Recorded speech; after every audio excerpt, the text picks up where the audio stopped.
If you want to change media output on Samsung Galaxy Z Flip 8, if you happen to play something at the moment, then you should be able to, for example, go to notifications, and then usually here in the upper right corner of this media playback panel, we have this icon, and if we tap on it, you should be able to choose the media output. So if you have, for example, your Bluetooth device connected or something, you can of course switch that, or you can choose the loudspeaker instead, and so on.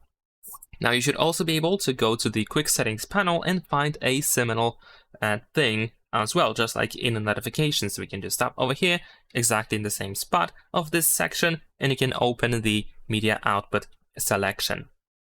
And of course, you don't really need to play something to be able to change the media output.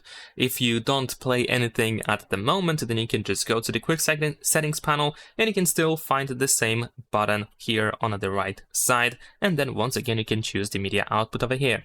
Leave a like and subscribe.